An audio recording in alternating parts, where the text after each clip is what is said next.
মানে খুশি আছি খুবই, মানে মাধ্যমিকে যেহেতু করেছিলাম, উচ্চ মাধ্যমিকে করবো মানে ভেবেছিলাম যে ভালো রেজাল্ট হবে, র্যাঙ্কও হয়ে গেল, মানে সত্যি খুব খুশি হচ্ছে। পরবর্তীতে কি নিয়ে এগোনোর ইচ্ছে আছে?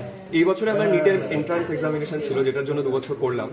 তো যদিও এক্সাম দিয়ে খুব ভালো ফলাফলই এক্সপেক্ট করছিলাম, কিন্তু যেহেতু পেপার লিকের জন্য ওটা ক্যান্সেল হয়ে গেল, পোস্টপোন হয়ে গেছে।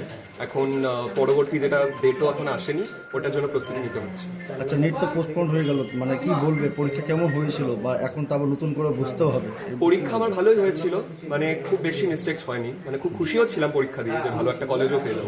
হয়তো এটা শুধু আমার সিনারিও না, মানে ইন্ডিয়াতে প্রায় প্রত্যেকে যারা ভালো পরীক্ষা দিয়েছে বা যাদের এবার একটা কলেজ পাওয়ার ইচ্ছে ছিল, যারা ড্রপ নিয়ে পরীক্ষা দিচ্ছিল বারবার, তাদের কাছে এটা একটা বড় এক্সপেকটেশন ছিল নিয়ে।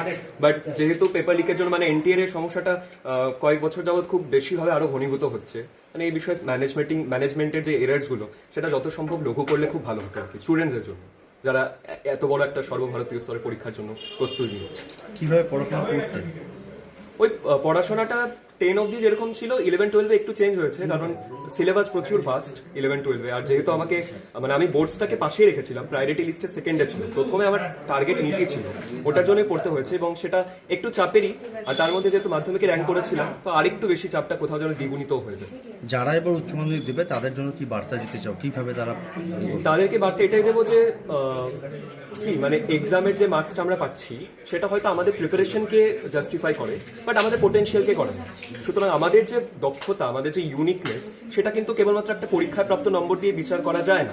তবুও বলবো, যেহেতু উচ্চ মাধ্যমিকে একটা ভালো ফলাফল করাটাও আর কি কনফিডেন্সের জায়গা, তো ভালোভাবে পড়লে এবং সত্যি কথা বলতে গেলে নিজের এক্সামস কনফিডেন্স দেওয়া, বারবার করে টেস্ট দেওয়া, সেটা অ্যানালাইসিস করা, এবং যারা অন্যান্য মানে এইচএস এর পাশাপাশি অন্যান্য এক্সামের প্রিপারেশন নিচ্ছে, ওই সকল কম্পিটিটিভ এক্সামের প্রিপারেশন নিতে নিতে এইচএস এর প্রিপারেশনটাও হয়ে যায়। এরপরে কিসের জন্য প্রিপারেশন নেবে তুমি?